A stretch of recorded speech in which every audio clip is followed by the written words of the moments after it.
اس لیے کہ صدقہ اللہ تبارک و تعالی نے ایسی چیز رکھی ہے کہ انسان کو جو اللہ نے تکریم دی ہے، جو قوت دی ہے، جو مرتبہ پوری کائنات میں دیا، وہ صدقے کی وجہ سے ہے۔ اس کے صدقہ دینے کا جو جذبہ ہے، اس صدقہ دینے کے جذبے کی وجہ سے یہ انسان پوری دنیا کے اندر سب سے مکرم ہے۔ جو قرآن نے کہا وَلَقَدْ كَرَّمْنَا بَنِي آدم، ہم نے بنی آدم کو سب سے زیادہ مکرم اور معظم بنایا ہے، سب سے زیادہ طاقتور بنایا ہے۔ اس کے طاقت اور اس کی تکریم کا مدار صرف اور صرف صدقے پر ہے۔ چانچہ حدیث میں آتا ہے جب اللہ تبارک و تعالی نے زمین کو پیدا کیا، زمین کو بنایا، کیونکہ ظاہر ہے کہ یہاں پہلے پانی ہی پانی تھا، خشک زمین نہیں تھی، پانی پانی تھا۔ جب اللہ تبارک و تعالی نے ارادہ کیا کہ زمین کو بنائے اور زمین کے اوپر انسان کو آباد کرے، تو پانی کے اندر ایک جو اچھال پیدا ہوا، ابال پیدا ہوا، اتنا ابال پیدا ہوا، اتنا ابال پیدا ہوا کہ وہ جگہ زمین عام پانی کی سطح سے بلند ابلنے لگی۔ جیسے پانی ابلتا ہے تو آپ جانتے ہیں جس جگہ سے ابلتا ہے وہ پانی عام سطح سے بلند ہوتا ہے، اور کس جگہ پر یہ ابال پیدا ہوا؟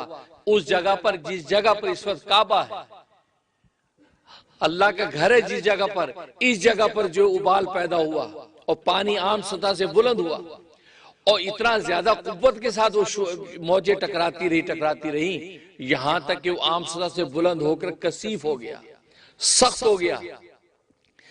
ہو گیا، وہ کثیف ہوگا اور وہ بلند ہو گیا۔ اللہ تبارک و تعالی اس کو وہیں پر خشک کر دیا، باقی ساری زمین نیچے رہی، وہ جگہ بلند ہو گئی، ابھر گئی۔ اس ابری جگہ کو کعبہ کہتے ہیں۔ اس لئے کعب عربی میں کعب ٹخنے کو کہتے ہیں، اینکل عام سطح سے ابھرا ہوا، ٹخنا ابھرا ہوا ہوتا ہے، اس لئے کعبہ کو کعبہ کہتے ہیں۔ وہ ابھرا ہوا عام زمین سے، وہ زمین عام اس سے ابھر گئی۔ تو وہ جب زمین ابھر گئی تو وہاں اس جگہ سے اللہ تبارک و تعالیٰ نے پوری زمین کو پھیلایا۔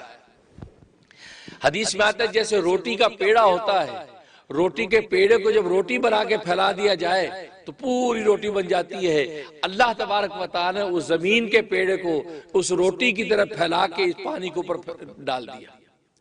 جب پانی کے اوپر ڈالا تو نیچے پانی تھا، ظاہر پانی کو استقرار نہیں ہے، پانی ہچکولے کھاتا تھا، اوپر جو روٹی پڑی زمین کی وہ بھی ہچکولے کھاتی تھی۔ تو فرشتوں نے سوچا کہ اللہ تعالیٰ تو اس زمین پہ کسی مخلوق کو آباد کرنا چاہتا ہے تو مخلوق اس پہ ٹکے گی کیسے؟ یہ تو ہچکولے کھا رہی، جیسے کشتی پانی پہ ہچکولے کھاتی ہے، تو یہاں مکان کیسے بنیں گے، دکانیں کیسے بنیں گی، آبادی کیسی ہوگی، لوگ رہیں گے کیسے؟ کیونکہ زمین تو ہچکولے کھا رہی۔ اب جیسے روٹی کو آپ پانی پہ رکھ دیں تو ظاہر پانی پہ تیرے گی، وہ ٹھہرے گی نہیں۔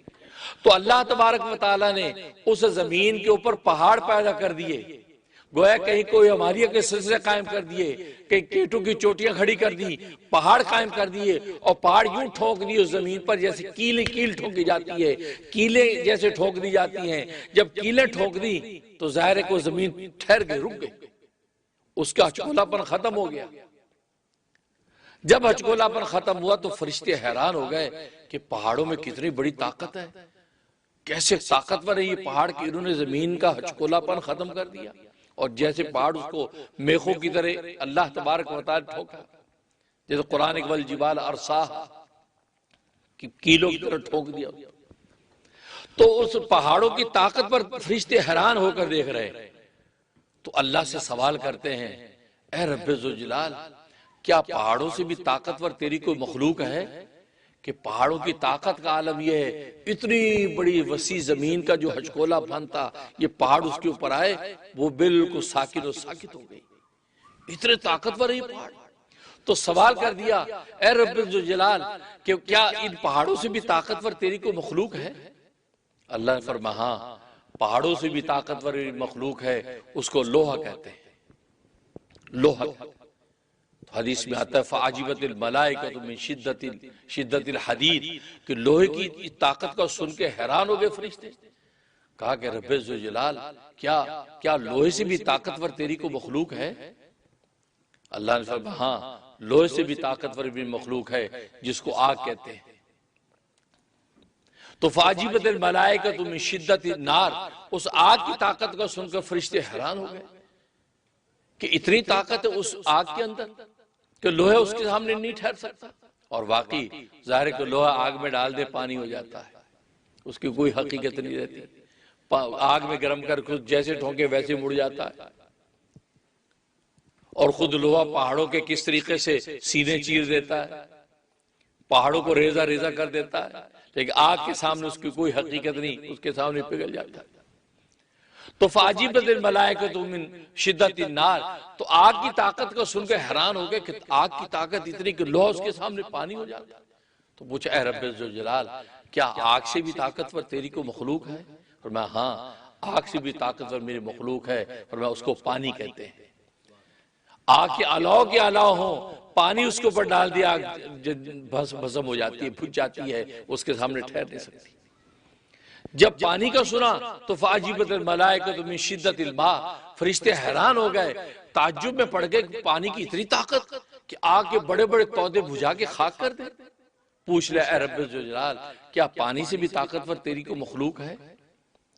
تو اللہ تبارک و تعالیٰ نے فرمایا ہاں، پانی سے بھی طاقتور میری مخلوق ہے، جس کو ہوا کہتے ہیں۔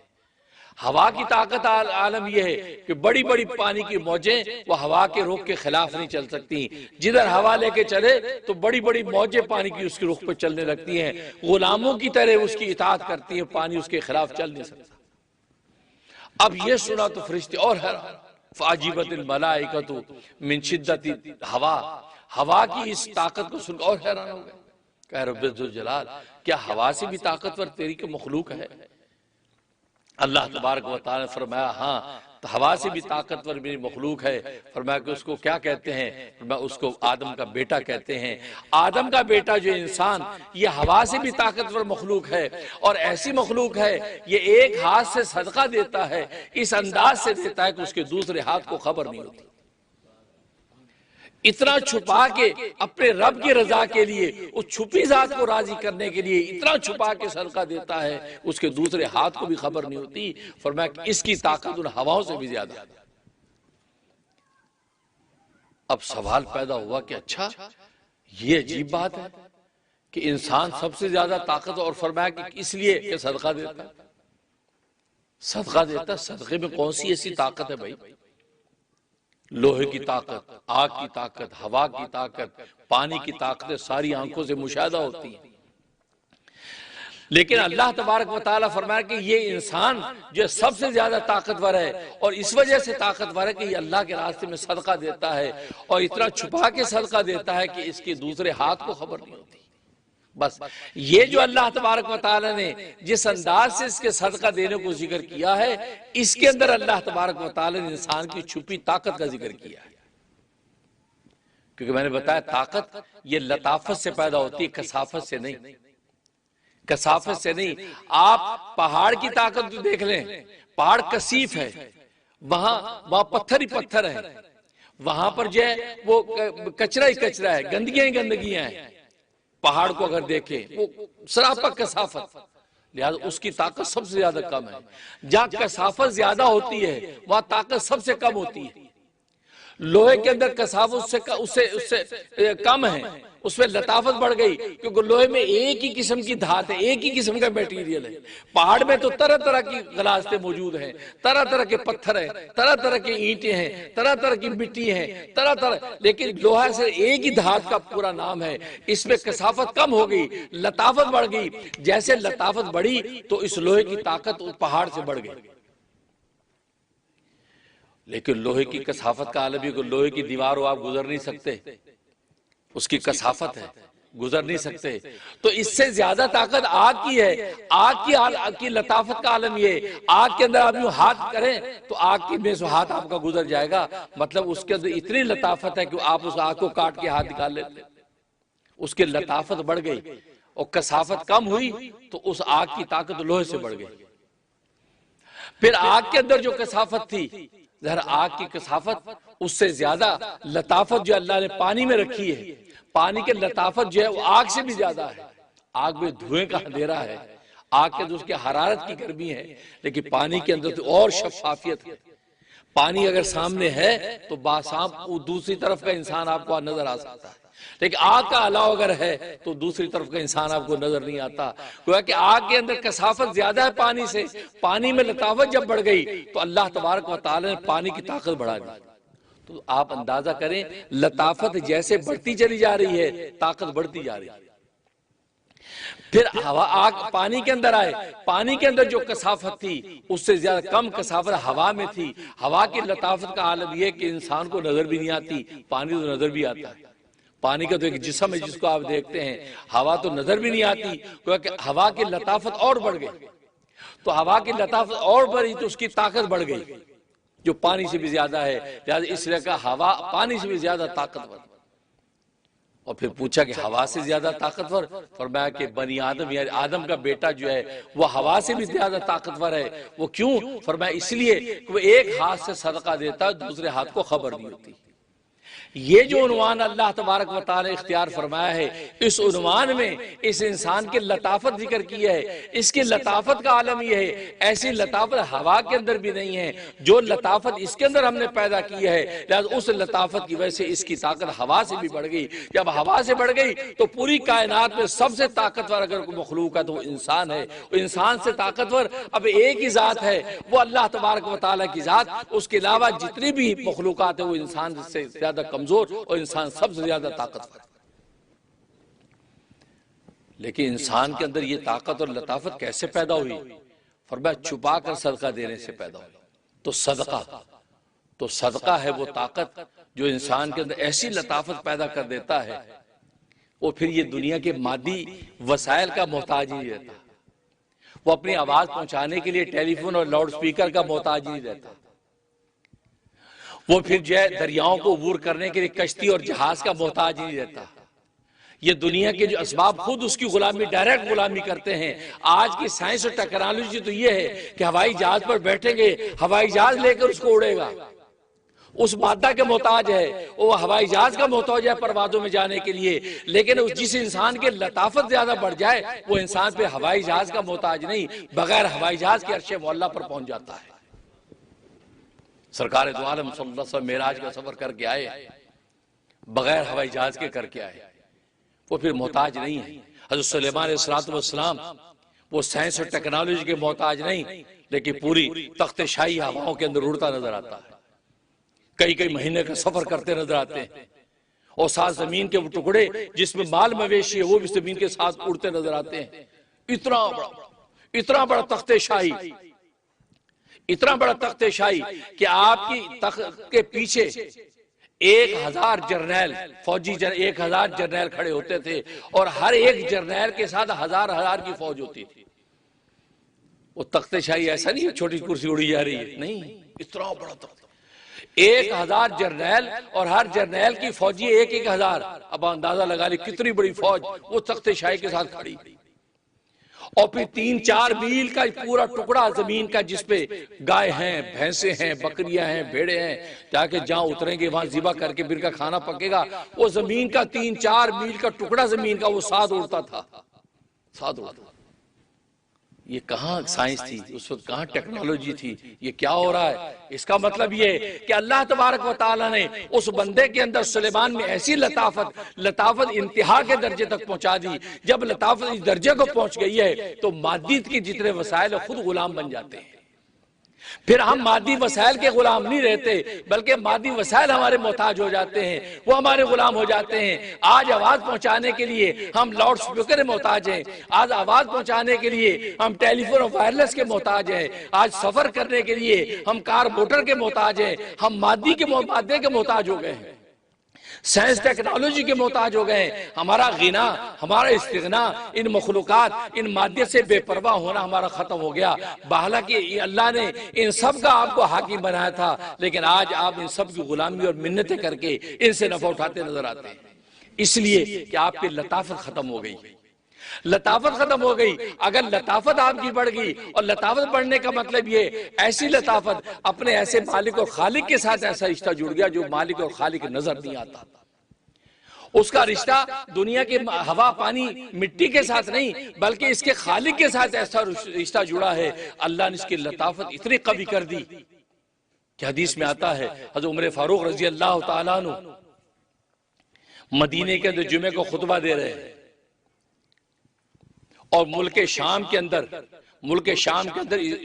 لشکر اسلام جہاد کر رہا ہے، اور ساریہ صحابی اس کا جرنیل ہے، اور یہ خطبہ دے رہے ہیں جمعے کا۔ خطبہ دیتے دیتے اچانک فرماتے ہیں یا ساریت الجبل، یا ساریت الجبل، اے ساریہ پہاڑ کی اوٹ لے لو، اے ساریہ پہاڑ کی اوٹ لے لو۔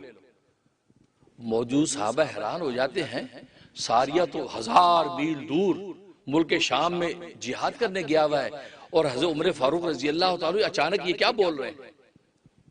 یہ کہا جب اس کے بعد آپ نے معمول کو خطبہ دیا، خطبے کے بعد منبر سے ہوتے ہیں تو لوگوں کو حضرت آپ یہ کیا فرما رہے ہیں یا ساریہ الجبل؟ ساریہ تو وہاں جہاد کر رہا ہے، آپ یہ کیا کہہ رہے ہیں؟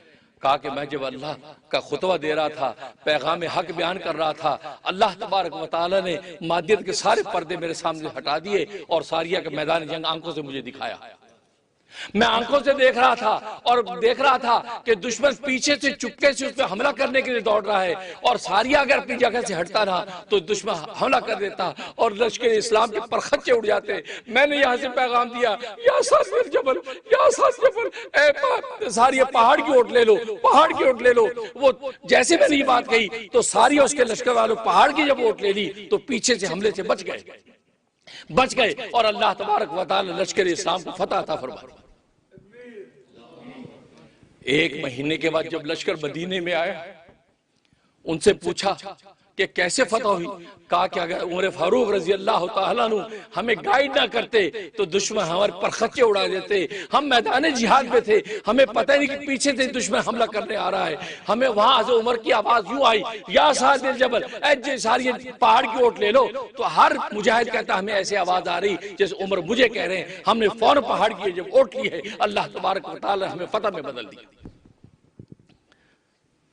اب بتائیے یہ کون سا لطیف انسان تھا؟ وہ مادیت کا محتاج نہیں، یہ مادی پردے سارے ہٹ گئے۔ مادی پردے میرے اور تمہارے لیے ہیں، اللہ کے لیے نہیں ہیں۔ سارے پردے ہٹا دیے، میدان کارزار نظر آ رہا ہے، لاؤڈ سپیکر کے محتاج نہیں ہے، یا مدینے سے بولتے ہیں ملک شام کے اندر آواز سنائی دیتی۔ یہ ہے وہ ولایت کا راستہ، یہ وہ ایمان کا راستہ۔ اس مادیت کا محتاج انسان بن کے نہیں چلتا، بلکہ وہ اس مادیت کے پیدا کرنے والے کا محتاج بن کے جب چلتا ہے تو مادہ خود غلامی کرتا ہے۔ یہ عمر فاروق رضی اللہ تعالیٰ عنہ ہیں، دریائے نیل کے اندر خط ڈالتے ہیں۔ جب ان کو کہا کہ دریائے نیل یہ پانی نہیں دیتا، خشکی آ گئی ہے، اور یہاں کا دستور یہ ہے کہ دریائے نیل کے اندر جب تک یہ خوبرو لڑکی زیورات سے مزین کر کے دلہن بنا کے اس دریا کی بھینٹ نہیں چڑھاتے، اس وقت تک دریا پانی نہیں دیتا۔ تو صحابی سعد ابن ابی وقاص وہاں سے پوچھتے ہیں یا امیر المومنین کیا کروں؟ فرمایا کہ نہیں، یہ جاہلیت کی رسموں کا اسلام انکار کرتا ہے، اس کی قطعاً اجازت نہیں ہے ایک بے گناہ کو ہم اس طرح بھینٹ چڑھائے۔ میں تمہیں خط لکھ کے بھیجتا ہوں، یہ خط دریا نیل کے اندر ڈال دو۔ کس کو خط لکھ رہے ہیں؟ دریا نیل کو لکھ رہے ہیں۔ میں نے اور تو نے کبھی سوچا بھی نہیں ان بے جان چیزوں کو ہم بات کہیں، نہیں، اس لیے کہ وہ ان کا رابطہ وہاں ہے۔ خط لکھ رہے ہیں، کیا لکھ رہے ہیں؟ اللہ کے بندے عمر کی طرف سے دریائے نیل کے نام، اللہ کے بندے عمر کی طرف سے دریائے نیل کے نام۔ اس کے بعد کہ اے نیل، اے نیل، اگر تو زمانہ جاہلیت کی اس رسم کی وجہ سے چلتا ہے اور تو لوگوں کو پانی دیتا ہے تو پھر تیرے پانی کی ہمیں کوئی ضرورت نہیں، اور اگر تو اللہ تبارک و تعالیٰ کے امر سے چلتا ہے تو اللہ کا بندہ عمر تجھے حکم دیتا ہے تو اللہ کے لیے، اللہ کے بندوں کے لیے جاری ہو جائے۔ یہ کہہ کے فرمایا کہ جب دریائے نیل کے اندر جو خط ڈالا ہے تو صحابی فرماتے ہیں کہ اسی وقت پانی ابلنے لگا ہے، اور پانی آج تک دریائے نیل میں پانی ختم نہیں ہوا۔ وہ ایک خط ڈالا، یہ مادیت کہاں گئی؟ کوئی مادیت کے خزانے نہیں۔ اللہ تبارک و تعالیٰ کے ساتھ تعلق، اپنی روحانیت کو ایسا لطیف کر لیا ہے، تعلق مع اللہ یقین ایسا کامل کر لیا ہے کہ وہ سمجھتے ہیں یہ جو کچھ ہوتا نظر آتا ہے اس میں ہمارے اسباب کا کوئی دخل نہیں، اسباب تو ہماری تسلی و تسکین کا نام ہے، اصل فیض اللہ تبارک و تعالیٰ کی طرف سے ہوتے ہیں۔ خط بھیجا اور کام ہوگا۔ دریائے نیل اتباع کر رہا ہے، اور آج تو ہم سوچتے بھی نہیں، ہم دریائے نیل کو کہیں کہ تو جا پانی دے دے۔ ہم بے جان یہ کہاں سنتا ہے؟ کیوں؟ اس لیے کہ ہماری نظر اسباب پر ہے. ہم رب الاسباب کی طرف نہیں دیکھتے کہ رب الاسباب کے لیے تو سب جاندار ہے. وہ پتھروں کو حکم دے تو اس میں چشمے جاری ہو جائیں، وہ پہاڑوں کو حکم دے اپنی جگہ چھوڑ دیں.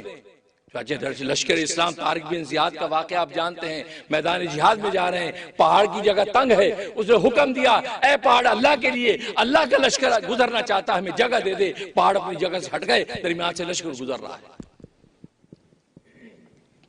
سلمان فارسی فرماتے ہیں جنگ قادسیہ ہے، جنگ قادسیہ ہو رہی ہے، سعد بن وقاص گورنر ہیں، اہل فارس کی طرف ہمارا لشکر جا رہا ہے. درمیان میں دریا دجلہ آ گیا. دریا اب دریا آ گیا، گھوڑے کیسے گزریں گے؟ نہ وہاں بحری جہاز ہے، نہ وہاں کشتیوں کا انتظام ہے. کیا کریں؟ سعد بن ابی وقاص نے جو عمر فاروق رضی اللہ تعالیٰ سے رابطہ کیا، عمر فاروق رضی اللہ تعالیٰ خلیفہ المسلمین تھے، انہوں نے کیا فرمایا؟ تم اللہ کا نام لے کر میرا حوالہ دے کر دریا کے اندر کود جاؤ. اللہ کا دریا اللہ کے حکم سے ہٹ نہیں سکتا، تمہیں راستہ دے گا. سلمان فارسی فرماتے ہیں انہوں نے حکم حوالہ دیا، ہم لشکر اسلام ہیں، اللہ کے نام کی سربلندی کے لیے ہم دوسری طرف جانا چاہتے ہیں، ہمیں راستہ دے دو. یہ کہا اور بسم اللہ پڑھ کے دریا کے اندر لشکر ڈالا ہے. سلمان فارسی فرماتے ہیں سعد بن وقاص کے ساتھ ساتھ میں تھا، فرمایا کہ لشکر یوں چل رہا تھا دریا کے اوپر جیسے خشکی پر چل رہا ہے. پورا لشکر گزر گیا، کسی کو کوئی چیز گم نہیں ہوئی، پورا لشکر باہر گزر گیا. لیکن ایک شخص کا پیالہ، پانی کا پیالہ دریا میں کہیں گر گیا، اور وہ قریش کا حلیف تھا. وہ سردار رک گیا، کہا کہ بھئی میرا پیالہ جب تک یہ دریا نہیں دے گا میں تو نہیں جاتا. کھڑا ہو گیا دریا کے آگے، کہا کہ دریا تو نے میرا پیالہ ہی چھیننا تھا؟ اتنا بڑا لشکر گزرا، کسی کا تو نے کوئی مال نہیں چھینا، میرا پیالہ تو نے چھین لیا. اے دریا میں اس وقت تک یہاں سے نہیں ہٹوں گا جب تک تو میرا پیالہ نہیں دے گا.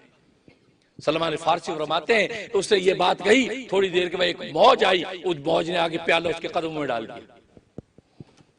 میرے دوستو یہ ایمان بول رہا ہے، ایمان. بس ایمان بناؤ، یہ مادیت کی کوئی حقیقت نہیں ہے. مادہ یہ ہماری تسلی کی چیز ہے، ہم اپنی تسلی کے لیے کر رہے ہیں، اپنے اطمینان کے اسباب اختیار کر رہے ہیں. اطمینان کے لیے اسباب اختیار کرنے کا حکم ہمیں کرنا ہے، ہم کمزور ہیں. لیکن اصل ایمان و یقین و ایقان یہی ہے کہ جو ہوتا ہے وہاں سے ہوتا ہے. یہ مادیت کی ساری پردے جو اللہ تبارک و تعالیٰ کے حکم کے محتاج ہے. وہ چھری کو حکم دے وہ چل نہیں سکتی، وہ دریاؤں کو حکم دے وہ ڈبو نہیں سکتے، وہ آگ کو حکم دے وہ جلا نہیں سکتی. واقعات پیغمبروں کے صحابہ کے موجود ہیں. بس یہی تو یہ ایمان کی جو محنت ہے، یہ جو 4 مہینے، رمضان کا مہینہ، یہ اسی طریقے شوال کا مہینہ، ذیقعدہ کا مہینہ، ذی الحجہ کا مہینہ، یہ 4 مہینے یہ اسی لطافت کو بڑھانے کے مہینے ہیں. عبادت و اطاعت کے اندر ایسے لگ جائیں ہماری اندر کی روحانی لطافت بڑھ جائے. اور لطافت جب نقطہ انتہا کو پہنچ جاتی ہے تو پھر مادیت کے اسباب آپ کی غلامی کرتے ہیں، آپ کی غلامی کرتے ہیں، زمینیں سمٹ جاتی ہیں. خود حدیث، صحیح حدیث میں آتا ہے، نبی پاک صلی اللہ علیہ وسلم فرماتے ہیں اللہ کے 40 ایسے نیک بندے دنیا کے اندر آباد ہوتے ہیں کہ ان کو اللہ تبارک و تعالیٰ جو ہے طی الارض کا مقام عطا فرماتے ہیں، یعنی زمین ان کے لیے سمیٹ دیتے ہیں. اگر وہ ہزاروں میل کا سفر کرنا چاہتے ہیں وہ ایک قدم اٹھا کے ادھر آگے بڑھتے ہیں، اللہ زمین کو ربڑ کی طرح سکیٹ دیتے ہیں، وہ دوسرے ملک میں پہنچ جاتے ہیں. طی الارض اس کو کہتے ہیں زمین سمیٹ دی، جیسے ربڑ کی طرح کھولا ہوا ربڑ، اس ربڑ کو سمیٹ دیں، مختصر ہو گیا. وہاں یہاں سے چلے یہاں دوسرے شہر میں داخل ہو گئے، جب وہاں کے احکام پورے کیے واپس ہے زمین سے واپس آ گئے. لیکن عام حالات میں چلنے لگے تو ہزاروں مہینے لگ جائیں انسان منزل پہ نہ پہنچے. طی الارض فرمایا یہ طی الارض کا مقام اللہ ان کو دیتے ہیں، ان کی برکت سے اللہ بارشیں نازل کرتے ہیں، اور ان کی برکت سے اللہ تبارک و تعالی اسلام کو فتح دیتے ہیں. مولوی یہ وہ لطافت ہے. تو گویا کہ ہم عبادت اور تعلق مع اللہ کے ذریعے لطافت کو بڑھاتے ہیں، اور جب انسان لطیف کامل ہو جاتا ہے اور اس کے اندر غنا بڑھ جاتا ہے اور مادے کا محتاج نہیں رہتا تو پھر اللہ تبارک و تعالیٰ مادے کو اس کا غلام بنا دیتے ہیں. تو اس کے اشارے پر مادہ کام کرتا ہے، ہوائیں فضا اس کے اشارے پر چلتی ہیں، آگ مٹی اس کی اشارے پر چلتی ہے. جیسے واقعات میں بتا رہا ہوں کہ سارے واقعات وہ ہیں کہ وہاں سائنس اور ٹیکنالوجی نہیں ہے، لیکن عمر فاروق رضی اللہ عنہ کی آواز کہاں ہزاروں میل دور پہنچ رہی ہے. دریائے نیل غلامی کر رہا ہے، حضرت موسیٰ علیہ السلام دریا میں قدم رکھتے ہیں، نتیجہ یہ کہ دریا راستے دے رہا ہے، سلیمان کا تخت ہواؤں کے اندر اڑتا نظر آتا ہے۔ یہ کیا ہے؟ یہ وہی ہے کہ جب مادیت کے محتاج نہ ہو کر اللہ تبارک و تعالیٰ کا جب احتیاج کامل انسان اختیار کر لیتا ہے تو اللہ تبارک و تعالیٰ ان چیزوں کو آپ کا غلام بنا دیتے ہیں۔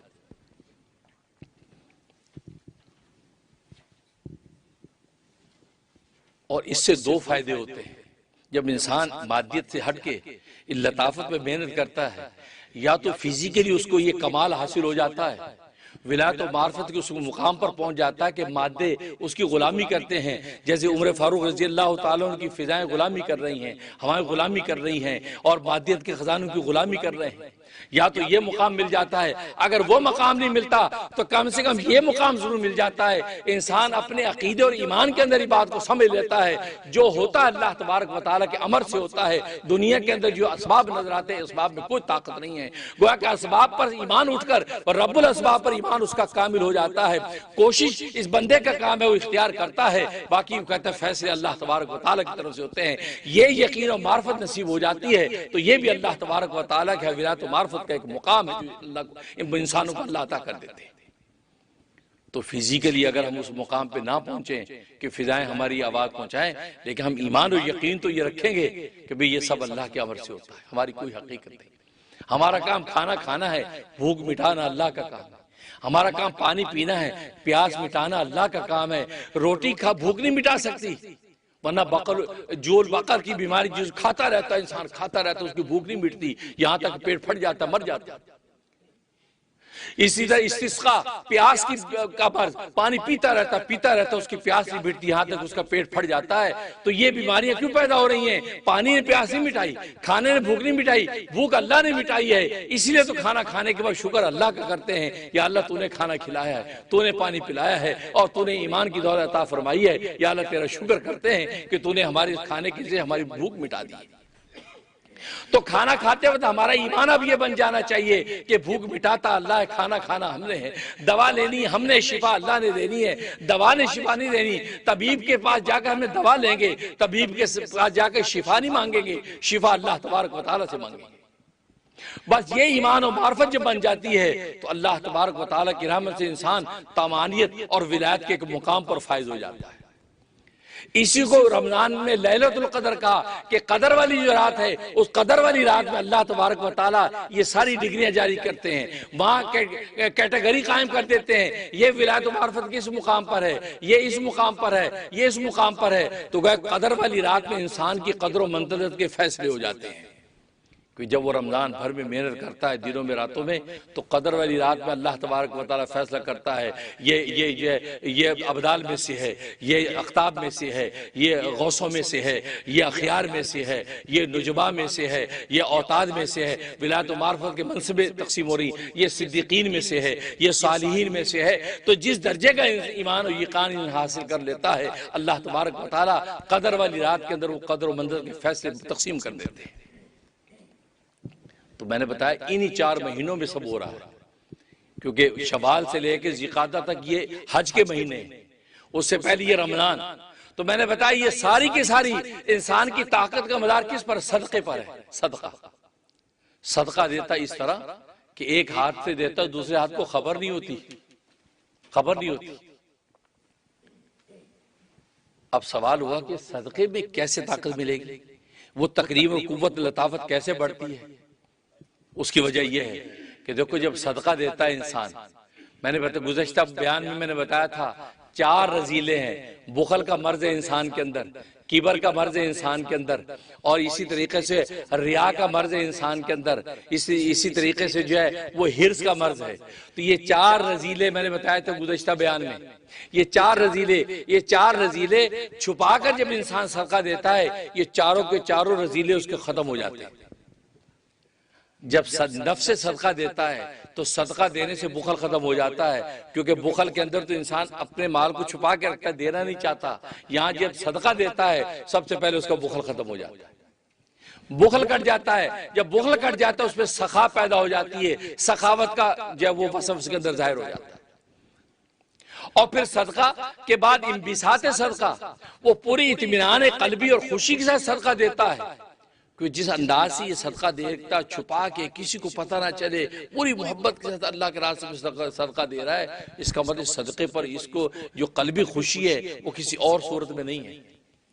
تو گویا کہ انبساط صدقہ، ایک تو صدقہ دینے پر بخل ختم ہوا، اس کو سخاوت مل گئی، اور پھر اس نے جس خوشی کے ساتھ صدقہ دیا ہے، جس خوشی کا صدقہ دیا ہے اس کی وجہ سے اس کے اندر سے حرص ختم ہو گئی۔ جب خوشی کے ساتھ اپنا مال دوسرے کو دے رہا ہے اور دوسرے کے بعد مال دے کر اس کی طبیعت میں انبساط پیدا ہو رہا ہے، تو فرمایا اس کا دوسرا ہماری حرص ختم ہو گئی۔ جب حرص ختم ہوئی تو اس کے اندر قناعت پیدا ہو گئی، تو سخاوت آ گئی، قناعت آ گئی، دو۔ اور تیسرا جب اس نے جب وہ اخفا کیا، چھپا کر صدقہ دیا ہے، چھپا کے صدقہ دینے کا مطلب ہے کہ انسان چھپاتا اس چیز کو جس کو اس قابل نہیں سمجھا کہ لوگ سمجھتا کہ لوگ دیکھیں۔ انسان اپنی اس چیز کو چھپاتا ہے جہاں لوگ نہ دیکھیں۔ اگر کسی نے جائے وہ $1 صدقہ دینا ہو تو ہاتھ بند مٹھی بند کر کے ڈالتا تھیلے میں، یار کوئی دیکھے نا $1 دیتا، ایڈا وڈا سیٹ چھپاتے ہیں نا، کیونکہ $1 کو معمولی سمجھتے، $100 دے گا کھول کے دے گا، جی موزن صاحب پڑھو، $100 دیتا بڑی گل ہے، انسان کی نیچر ہے۔ تو گویا کہ یہ جب چھپا کے صدقہ دے رہا ہے تو اپنے صدقے کو نتھنگ سمجھ رہا ہے، یہ شرما رہا ہے، شرمندہ ہو رہا ہے، لوگ دیکھیں گے یار کیا معمولی چیز دی ہے، لہذا وہ چھپا کے صدقہ دے رہا ہے تو اپنی چیز کو کم تر سمجھنا، یہ تواضع ہے، انکساری ہے، عاجزی ہے۔ تو اس کے اندر سے ریا نکل گئی، ریا نکل گیا، دکھا کے دے، ریا جب ختم ہوئی تو ریا ختم ہوئی، اس کے اندر تواضع پیدا ہو گئی، اس پہ تواضع پیدا ہو گئی کہ تواضع کے ساتھ ایک چیز دے رہا ہے کہ اپنی چیز کو معمولی سمجھ رہا ہے، تو تواضع کا وصف اس کے اندر آ گیا۔ اس کے بعد مبالغہ کیا، مبالغہ کا مطلب اتنا چھپایا، ایک ہاتھ سے دیا دوسرے ہاتھ کو خبر نہیں ہوئی، حدیث میں فرمایا اتنا چھپا کے صدقہ دیتا ہے، ایک ہاتھ سے دیا دوسرے ہاتھ کو خبر نہیں ہوتی، اس نے جو مبالغہ کیا ہے، اس مبالغہ کرنے میں اس کے کبر کی اصلاح ہو گئی، تکبر کی اصلاح ہو گئی، کیونکہ اس کا تعلق جو آگ کی وجہ سے پیدا ہوئی تھی اور کبر پیدا ہوا تھا، اس کا کبر ٹوٹا۔ جب کبر ٹوٹا ہے، اس نے اپنے آپ کو اتنا زیادہ کم تر سمجھ کے دیا ہے، تو کبر ٹوٹا تو اس کی جگہ پہ اللہ تبارک و تعالیٰ اس کے اندر اخلاص پیدا کر دیا، اور یہ اخلاص پیدا ہوا تو 4 برائیاں ختم ہو کر 4 وصف پیدا ہو گئے، اس میں اخلاص پیدا ہو گیا، اس کے اندر تواضع پیدا ہو گئی، اس کے اندر قناعت پیدا ہو گئی، اس کے اندر سخاوت پیدا ہو گئی صرف صدقہ دینے سے۔ فرمایا اور ان 4 مہینوں کو اللہ نے ایسا رکھا ہے کہ آپ اگر غور کریں ان 4 مہینوں میں جو عبادتیں ہیں وہ ساری عبادتیں مال کی عبادتیں ہیں۔ دیکھو رمضانوں میں آپ زکوٰۃ دیتے ہیں، مال کی عبادت، پھر حج کی تیاری کرتے ہیں، حج مال کی عبادت ہے، مال خرچ ہوتا ہے، اور پھر روزہ رکھتے ہیں، روزے بھی مال، آپ سحری کسی کو کھلاتے ہیں، مال خرچ کر رہے ہیں، افطاری کسی کو کھلاتے ہیں، مال خرچ کر رہے ہیں، تینوں عبادتیں مالی عبادتیں ہیں، تینوں کی تینوں مالی عبادتیں بنتی ہیں۔ تو مال ان 4 مہینوں میں جب آپ نے خرچ کیا کھلے دل سے تو اللہ تبارک و تعالیٰ نے آپ کے چاروں جو اخلاق ذمیمہ ختم کر کے اخلاق حسینہ پیدا کر دیے۔ جب اخلاق حسینہ پیدا ہوئے تو انسان ایسا ہو گیا کہ دنیا میں اللہ تبارک و تعالیٰ نے اس کے لیے جنت کا فیصلہ کر دیا۔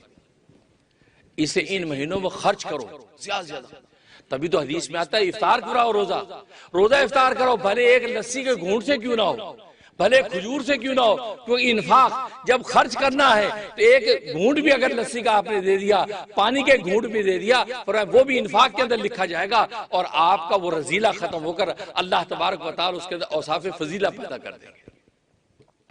اس لیے عبادتیں 2 ہی ہیں، ایک بدن کی عبادت، ایک مال کی عبادت۔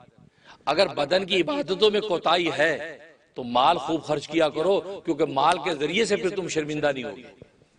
نمازیں لنگڑی لولی ہیں، روزے ٹوٹے پھوٹے ہیں، لیکن مال خرچ کرنے کی عادت ڈالو، زیادہ خرچ کرو۔ اللہ نے یہ موقع دے رکھا ہے، زیادہ جب خرچ کرو گے، ہر چھوٹے بڑے دینی اور اچھے تقاضے میں خرچ کرو گے، ہر بیوہ یتیم کے سر پہ ہاتھ رکھ کے تھوڑا بہت خرچ کرو گے، فرمایا اس مال کی وجہ سے روز معاشر میں جب پیش ہوگے اللہ تبارک و تعالیٰ اپنے حقوں کو معاف کر کے اس مال کے خرچ کی وجہ سے جنت عطا فرما دے۔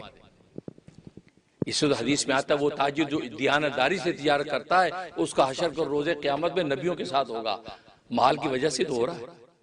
اس لیے تو مالی عبادت تو صدقے کی وجہ سے اللہ تبارک و تعالی انسان کی لطافت اتنی بڑھا دیتے ہیں کہ پھر آسمان کے فرشتے بھی اس پر رشک کرتے ہیں، اور یہ دنیا کے اندر یہ مادیت کے جتنے اسباب ہیں اس کو غلام بن جاتے ہیں۔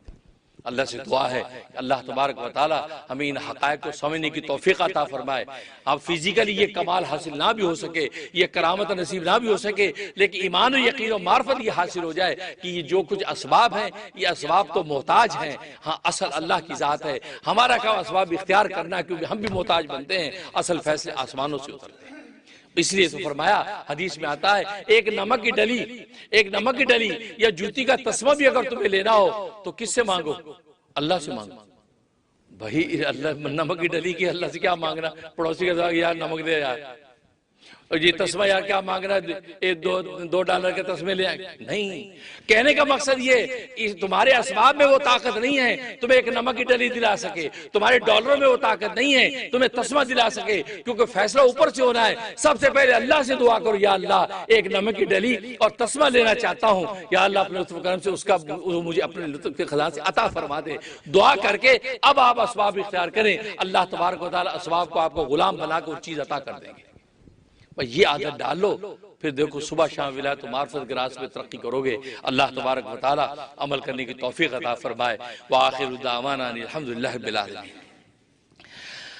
آج کا خطبہ سپانسر کیا ہے ویسٹ ورجینیا سے ڈاکٹر سلمان صاحب نے. ڈاکٹر محمد سلمان صاحب کے لیے دعا گو ہیں کہ اللہ تبارک و تعالی ان کو ظاہری باطنی دولتوں سے مالا مال فرمائے، اور یہ پیغام حق دنیا میں جہاں جہاں پہنچا ہے ان کے حق میں بھی اس کو صدقہ جاریہ فرمائے. اور اس کے بعد ایک ضروری اعلان یہ میں کرنا چاہتا ہوں، اس سال رمضان المبارک میں آخری عشرہ میں اعتکاف بیٹھ رہا ہوں مسجد یوسفین لانگ آئلینڈ میں، میسٹک بیچ لانگ آئلینڈ میں مسجد یوسفین میں اعتکاف 10 دن کا مصنوع اعتکاف کر رہا ہوں. اور دعوت عام ہے آپ میرے ساتھ 10 دن اعتکاف میں گزاریں. انشاءاللہ بہت لطف آئے گا. شب و روز اللہ کو پکاریں گے، شب و روز لا الہ الا اللہ کی ضربیں لگیں گی اور دل کے تزکیے ہوں گے. انشاءاللہ یہ 10 دن ہماری پوری زندگی کے لیے کافی ہو جائیں گے. تو جو احباب اپنی چھٹیوں کے اسکیجول آگے پیچھے کر سکتے ہیں اور کوئی شرعی عذر نہیں ہے تو میں ٹی وی پر دیکھنے والے ان کو بھی درخواست کر، دنیا بھر سے کہیں سے بھی کسی کے پاس ویزا ہے تو امریکہ آ جائے، آخری 10 دن میرے ساتھ اعتکاف گزارے. یہ بڑا خاص اعتکاف ہے، خاص اعتکاف ہے. انشاءاللہ اس میں اللہ تبارک و تعالی کسی کو خالی جھولی جانے نہیں دیں گے. آپ حضرات کو بھی دعوت دے رہا ہوں، آپ حضرات بھی جو ہے اس کے اندر جو اپنا اسکیجول بنائیں اور میرے ساتھ 10 دن گزاریں. انشاءاللہ اللہ کو اگر آپ نے پا لیا تو پھر ہمیں کسی چیز کی ضرورت نہیں ہے. اور 10 دن کے اعتکاف کا مطلب آپ جانتے ہیں، اللہ کے گھر میں بوری بستر لا کے ڈال دینا کہ اللہ اب ہم تجھے تو لے کے جائیں گے، تجھے پا کے جائیں گے اور کوئی راستہ نہیں ہے. اور 10 دن تک وہاں بیٹھا روتا ہے اور خدا کو پانے کے لیے پکارتا ہے. تو اللہ تبارک و تعالیٰ آج دنیا کے معمولی سخی اس کے دروازے میں کوئی بیٹھ جائے وہ بھی آخر دروازہ کھول کے خیرات دے دیتا ہے. اور یہ تو سخیوں کا سخی ہے. وہاں جب ہم بیٹھ جائیں گے جھولی پھیلا کے، انشاءاللہ ہمیں اللہ خالی ہاتھ نہیں جانے دے گا. تو لہذا جو حضرات ہمارے یہاں، اور آپ کو کچھ نہیں کرنا، آپ اپنے منشا اور موسم کے مطابق بستر لے کے آئیں گے. باقی کھانا پینا، سحری افطاری، سارے انتظامات تو جو ہے مسجد کی طرف سے ہوں گے. آپ کو کوئی تکلیف نہیں. آپ یہ صرف جو ہے اپنا موسم کے مطابق بستر لے کے آئیں، باقی سب ہم انتظامات کریں گے.